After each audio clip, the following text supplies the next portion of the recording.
शिक्षकगण और प्यारे विद्यार्थियों, आप सभी को 79 इंडिपेंडेंस डे की हार्दिक शुभकामनाएं।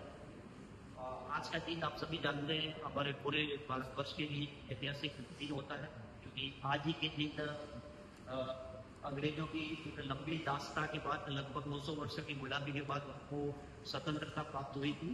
और इस स्वतंत्रता को दिलाने के अंदर हमारे कई वीर स्वतंत्रता सेनानियों का बहुत महत्वपूर्ण योगदान रहा है। उन्होंने अपने प्राणों की आहुति दी, उन्होंने जेल के अंदर जो वो यातनाएं झेली और लंबे संघर्ष के बाद उनको ये स्वतंत्रता मिली है। तो आज का दिन जो होता है ये मुख्य रूप से हम स्वतंत्रता सेनानियों के प्रति आदर को व्यक्त करने के लिए, उनके प्रति सम्मान को व्यक्त करने के लिए या उनके प्रति कृतज्ञता को व्यक्त करने के लिए होता है। तो हम सभी उनके प्रति आदर और उनके बलिदान और उनका जो उन्होंने जो यातनाएं झेली उसके लिए हम उनका सम्मान व्यक्त करते हैं। तो ये दिन हमारे लिए बहुत ऐतिहासिक होता है।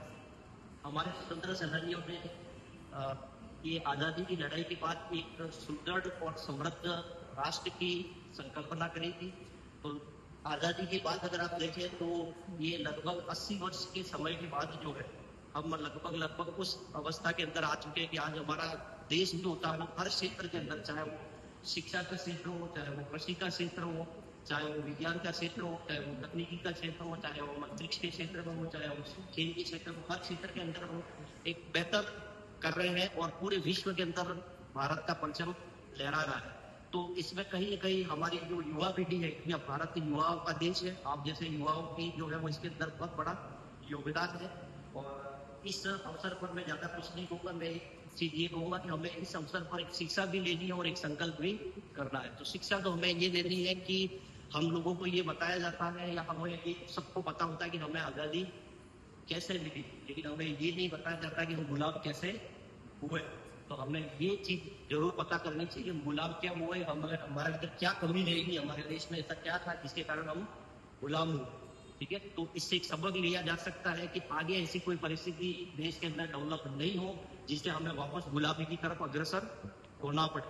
हम समाज के नाम पर, धर्म के नाम पर, जाति के नाम पर वो किसी भी इस तरह की किसी भी एजेंडा के अंदर फंस करके हम आपस में बट नहीं जाए और फिर कोई ऐसी ताकत जो है, चाहे वो आंतरिक कोई ताकत हो या कोई बाहरी ताकत हो, जो हमें वापस क्या कर दे, गुलाम कर दे। तो इससे हमें ये सबक लेना है कि हम गुलाम क्यों हुए।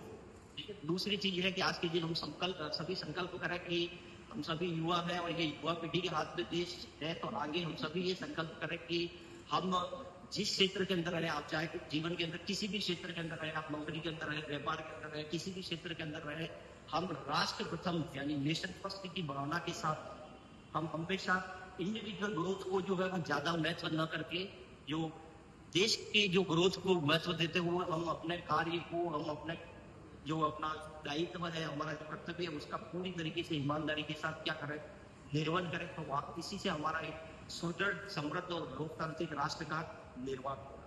तो दो पंक्तियां और मैं भी कहना चाहूंगा इस अवसर के ऊपर कि स्वप्न देखा था जो कभी वो आज हर दर्शन में है। एक नया भारत बनाने का इरादा मन में, बढ़ रहे हम जिस रफ्तार से प्रगति की ओर, कर रहा ये विश्व भी हमको नमन। उस पार से एक नया संकल्प सा अब तो यहाँ जीवन में है, एक नया भारत बनाने का इरादा।